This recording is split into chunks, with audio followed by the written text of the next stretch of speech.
Et il se trouve que moi, j'ai envie de vous parler un peu de culture aujourd'hui parce que oui, c'est un peu un jour spécial parce que j'ai prévu une chronique vu qu'on n'est que 3. Donc je refais ça un petit peu à l'ancienne où je me mets à faire des chroniques. Vous allez très rapidement comprendre de quoi ça va parler. Mais avant, il faut que je vous pose une question. C'est une question qui est toute bête. Est-ce que vous savez quel est le point commun, on dirait le début d'une blague, je sais, mais entre un elfe, un gnome, un nain, une fée, un troll et un gobelin?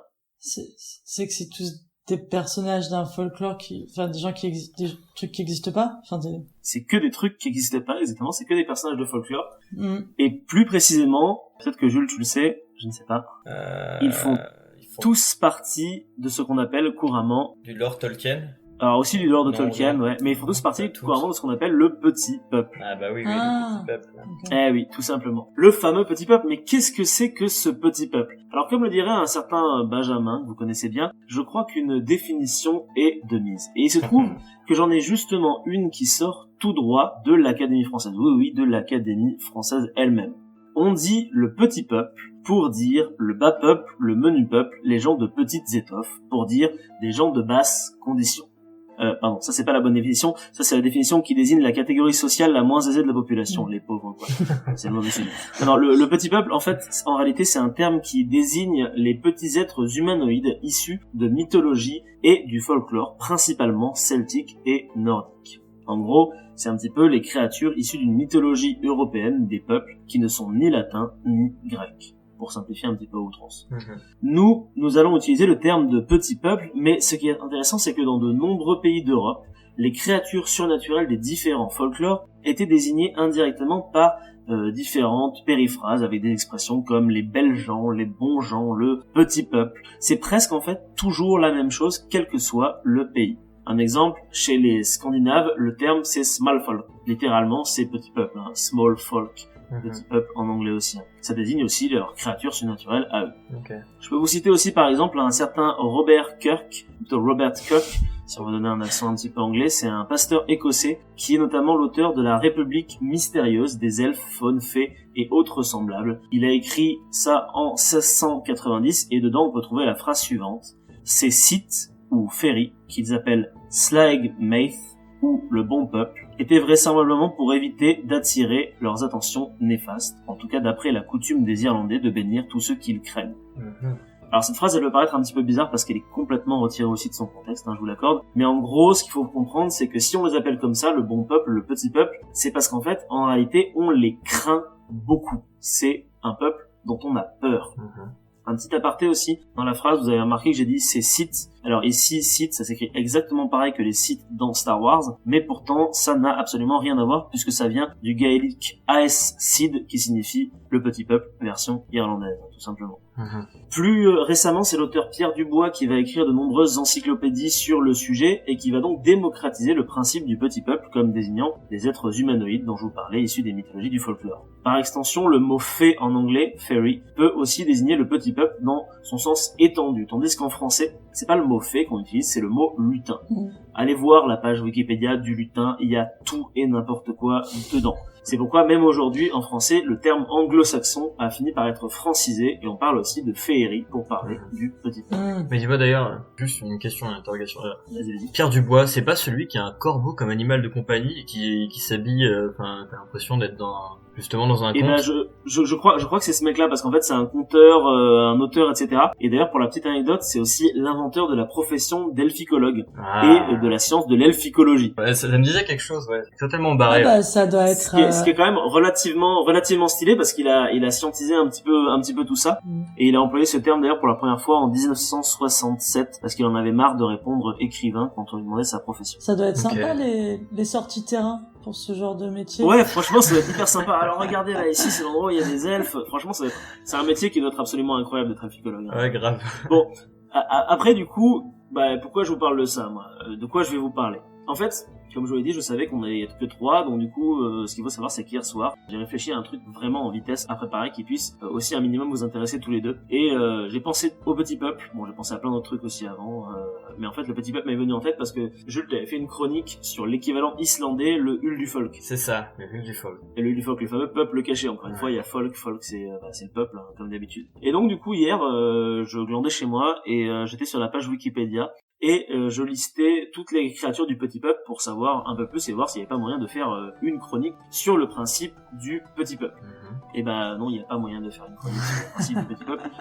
Pourquoi ? Tout simplement parce que sous les yeux, j'ai la liste Wikipédia des membres du Petit Peuple et on va en lire quelques-uns. Il y a les Argiduna, les Fadés, les Falais, les Fantasies, les Farfadés, les Frasses, les Fuélutes, les Gobelins, les Urtésanes, les Iraxos, les Lubins, les Lutins, les Truffandec, les Lutons, les Massotés, les Nutons, les Sautrés, les Chokirés, les Géfrines, les Kérions, les Corrigans, les Lutunes-Nozes, lutins de nuit, les Siffleurs de nuit, les Poules piquées, les Belgreuth, les Enduites, les Kobolds, les Meister, Umanglige, les Sittelvolk, les Wilstein, les Haroussés, les Bogart, les Cluricones, les Fanfrelons, les Firdaïk, les Hobgoblins, les Knockers, les Léprechaune, les Lukiren, les Pouks, les Pucks et les Trolls. Et encore là, j'ai vraiment choisi vraiment pile poil au hasard en lisant la liste.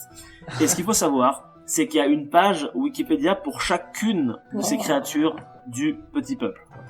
Donc, ouais, non mais c'est l'enfer sur Terre en fait. Donc, en fait, non, je vais pas faire une chronique pour vous parler du Petit Peuple. Je vais faire plusieurs chroniques pour vous parler du Petit Peuple. Wow, et aujourd'hui, c'est... Ah ouais, non, mais je suis un fou furieux. Et oui, aujourd'hui, c'est l'introduction. Yes! En fait, au cours de ces chroniques, je vais surtout m'appuyer sur 3 folklores qui forment un peu le Petit Peuple. J'ai mis 3 d'ailleurs, mais en fait, oui, si 3 c'est bien. Scandinave, germain, celte, et il se trouve que nous en France, on est au carrefour de ces 3 folklores.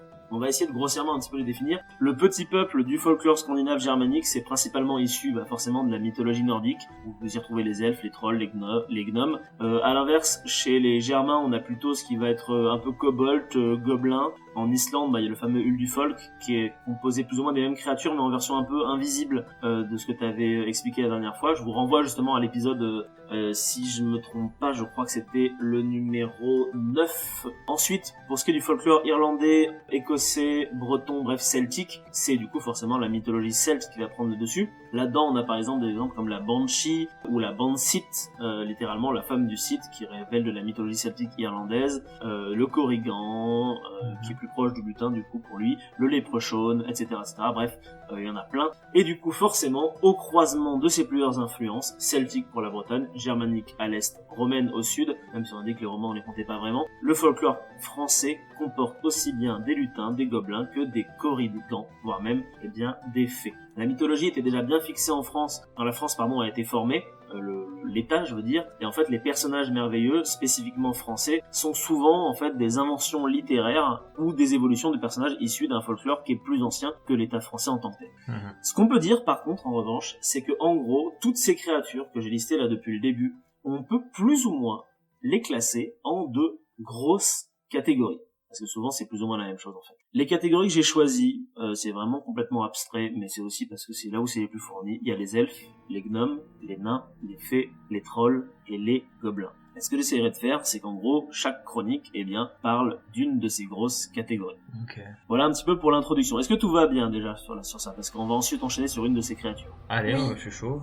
Ah, vous êtes chaud? Ouais. Et bien aujourd'hui, vous allez avoir l'honneur d'ouvrir le bal avec un membre du Petit Peuple qui ne m'a pas trop demandé d'effort, à savoir le gnome. Pourquoi il m'a pas demandé d'effort? Parce que, il n'y a pas grand chose à en dire dessus, donc ça me permet de bien le composer avec l'introduction. Du coup, ce que je vous propose, c'est déjà de commencer par la chose suivante. C'est quoi un gnome pour vous? Là, comme ça, visuellement, vous imaginez quoi? C'est petit, c'est moche. C'est petit, c'est moche, d'accord. Ouais, et moi j'aurais pas dit moche. T'aurais pas dit moche, toi? Ouais, toi, t'as des goûts esthétiques, bon. C'est-à-dire, il est... Non, mais genre, tu vois, un gobelin, j'aurais dit moche, tu vois, genre là, ok, c'est genre le truc un peu, enfin, c'est un gobelin, quoi, t'imagines. Bon, après, il y a un peu le côté Tolkien aussi. Ouais, il y a le Tolkien qui joue beaucoup dedans. C'est difficile de faire la part des choses avec ça, mais un gnome, moi, j'imaginais plutôt, c'est genre une petite entité, effectivement toute petite, mais pas forcément moche, genre, ça peut avoir toutes les formes que tu veux, mais, comme tous les gens du Petit Peuple, tu vois, genre, c'est vert. Ils sont plus ou moins bénéfiques jusqu'à un moment où tu les fais chier. Ouais. Et là, par contre, t'as intérêt à te casser de maison parce que là, ils vont te faire la...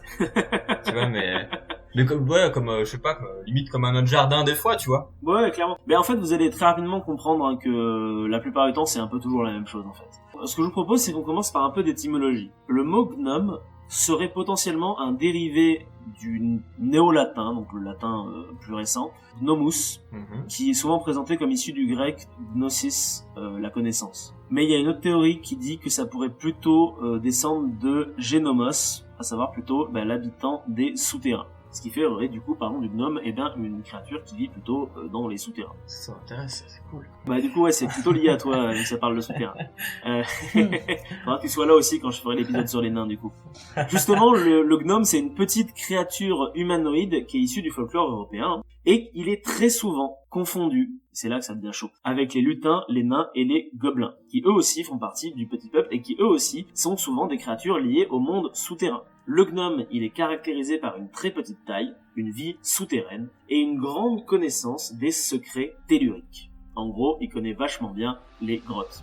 Donc toi, il faudrait que tu t'associes avec un gnome, je pense. Ouais, faut que je trouve un personnage. Plus sur t'es peut-être un gnome en fait, Jules. Qui sait? T'es en train de te transformer en gnome. Merde, ils ont découvert ma vraie nature. Enfin.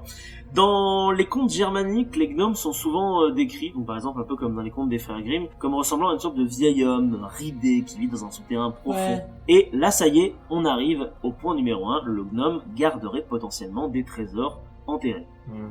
Donc on commence à lui mettre une fonction pécuniaire. C'est pour ça que je vous ai dit que pas mal de points communs avec le nain, surtout version Tolkien en fait. Hein. Bah ouais, carrément, ouais.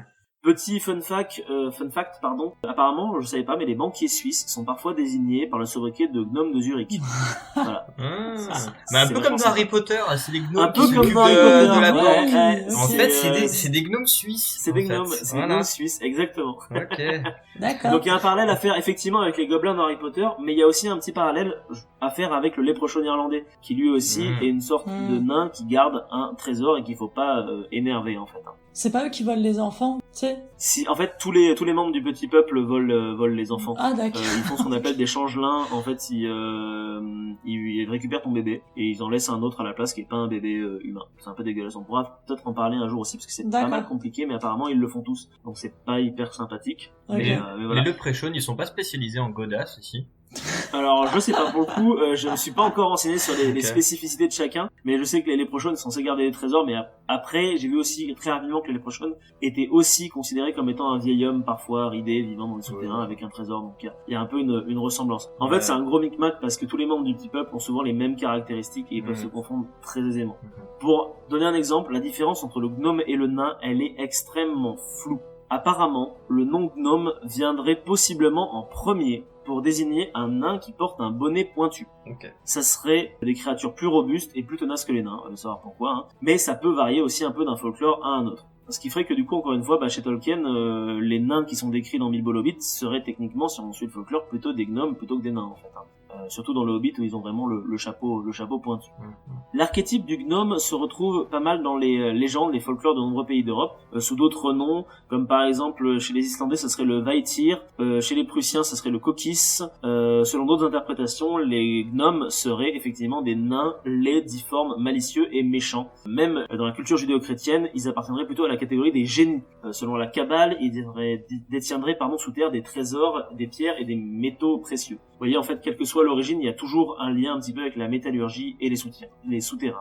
Je peux vous citer par exemple un certain Henri de Montfaucon, dit l'abbé de Villars, qui est un écrivain français, qui a écrit dans son Le Conte de Gabalis, ou Entretien sur les sciences occultes, qu'il écrit du coup en 1670. Il parle des gnomes, en ceci. La terre est remplie presque jusqu'au centre de gnomes, gens de petite stature, gardiens des trésors, des minières et des pierreries. Ceux-ci sont ingénieux, amis de l'homme et faciles à commander. Ils fournissent aux enfants des sages tout l'argent qui leur est nécessaire et ne demandent guère pour prix de leur service que la gloire d'être commandés. Les gnomidés, leurs femmes sont petites mais fort agréables et leur costume est fort curieux. Ce qui est assez amusant, en fait, dans tout ça, c'est ce qu'il faut savoir, c'est que, en fait, le gnome, c'est ce qui a donné le nain de jardin. Ben oui, souvenez-vous, le gnome, il porte un chapeau pointu, visiblement. Et en fait, nous, on appelle ça un nain de jardin. Mais en fait, apparemment, au 19e siècle, c'est l'arrivée des fameux nains de jardin. Ça se développe en Angleterre. Et il se trouve qu'en Angleterre, on dit pas nain de jardin, on dit garden gnome. Ok. ils gardent justement la caractéristique française d'un nain qui a un chapeau. Et c'est eux qui leur donnent le nom de gnome, en fait, finalement. Ok. Et après, c'est nous qui avons remal traduit derrière gnome en nain, en fait, tout simplement. Ok. On est nul en anglais. On traduit mal les choses. Ouais, généralement, on foire un petit peu. Mais c'est assez rigolo de voir vraiment les espèces de liens qui partent un peu dans tous les sens. Voilà un petit peu pour ce qui est de la description du gnome. C'est relativement court. Quelques petites mentions honorables quand même du gnome dans la culture populaire parce qu'il est toujours présent. Chez Tolkien, le gnome est quasiment inexistant. La description qu'on a fait, ça ressemble quand même pas mal à des nains, mais il faut savoir que le Tolkien a utilisé le terme de gnome au tout début de son œuvre pour parler apparemment de ce qu'on appelle les Noldor. Les Noldor, c'est un groupe d'elfes qui est réputé pour être les plus savants de tous. C'est en référence, encore une fois, au terme grec nom, qui signifie la pensée, l'intelligence, la science en fait, tout simplement. Apparemment, ce terme, il l'a plus réutilisé après parce que du coup, ça faisait trop redondant avec les nains et avec le gnome dans l'imaginaire collectif, en fait, tout simplement. Ok. Dans la saga du monde de Narnia de C.S. Lewis, les gnomes sont des habitants du monde souterrain, donc là rien de peu classique. Mais là où ça devient rigolo, c'est que non, dans Harry Potter, les gnomes ne sont pas des banquiers. Ce sont des créatures qui envahissent les jardins. C'est assez ironique puisqu'en fait chez les Anglais, le gnome est censé être le gardien du jardin. Alors que là, du coup, dans les bouquins, les héros, notamment les Weasley, doivent souvent dégnomer le jardin. C'est une tâche qu'ils considèrent comme étant réverbative, mais qu'ils doivent souvent effectuer puisque les gnomes sont très envahissants. Okay. Le gnome, il est aussi très présent dans plein de jeux de rôle papier ou non, tels que Donjons et Dragons ou encore Warcraft. En bref, même si le gnome n'est pas forcément le membre du petit peuple auquel on pense le plus souvent, il reste néanmoins très intéressant. Et surtout, la prochaine fois que vous verrez un nain de jardin, vous saurez qu'autrefois, au lieu de garder des plantes, les gnomes gardaient des trésors enfouis dans les profondeurs de la terre. Trop cool. Trop cool. Et c'est quand même un peu triste de finir en nain de jardin, quoi. C'est un peu triste de finir en nain de jardin, C'est ce que tu dis. Ouais, c'est Les vraiment gars gardaient des c'est un peu la trésors et chute, tout. hein, c'est un peu la chute, Ouais, très ça, clairement. Ça, c'est vraiment la c'est chute dommage. sociale, petit peuple, quoi. On y est là. Mais il y a un lien parce que les créatures du petit peuple sont souvent des gardiens aussi de maison. Si t'es sympa avec eux, ta maison est bien entretenue. Par contre, si t'es un connard, ils vont te faire chier jusqu'à ce que tu quittes la baraque, quoi. D'accord. Donc il y a aussi un lien d'utiliser le nain, le gnome, comme étant le gardien un petit peu de ton jardin, parce que du coup, si t'entretiens bien ton gnome de maison, t'entretiendras bien ton chez toi. D'ailleurs, oui, on parlait d'Harry Potter, mais le parallèle avec les gobelins il est intéressant, mais il y a un autre parallèle à faire entre le gnome et les elfes de maison. Ouais. Parce que pour le coup, les elfes de maison, Ah oui. c'est vraiment des nains dégueulasses laids et qui sont vraiment des serviteurs. Hein. Vous avez vu dans la description Ouais. que l'auteur français en fait, il dit que c'est des créatures vraiment qui sont là pour servir les humains et qui sont dociles. Ouais. Donc l'elfe de maison de J.K. Rowling correspond pas mal finalement à la description ancienne qu'on pourrait avoir du gnome. Après c'est qu'une théorie qui est la mienne pour le coup, donc j'ai pas vraiment de source à ce niveau-là. Voilà, donc c'est un petit peu la fin de cette chronique. Normalement, si tout se passe bien, il y en aura d'autres. Le gnome c'était le plus facile, le reste ça va être un peu plus hardcore. Commencer par garder des trésors et finir trimballé par Amélie Poulain, c'est quand même un peu... Ouais, c'est ça. Effectivement. Je suis d'accord avec Steve. C'est un peu la loose, ouais. C'est vrai que c'est quand même un peu la loose, on va pas se mentir. Si cette chronique vous a plu, n'hésitez pas à aller écouter l'épisode dans son entièreté sur toutes les plateformes de podcast existantes. Le lien est dans la description. N'hésitez pas aussi à mettre un petit pouce bleu et à vous abonner à la chaîne pour ne rien louper. Vous pouvez aussi vous abonner sur notre petit Facebook pour pouvoir nous suivre. Puis si le cœur vous en dit, n'hésitez pas à vous balader un petit peu partout sur la chaîne parce que figurez-vous que vous y trouverez des tas de choses diverses et variées. Puisque vous l'avez compris, ici en fait, on parle de tout, mais on parle surtout de rien.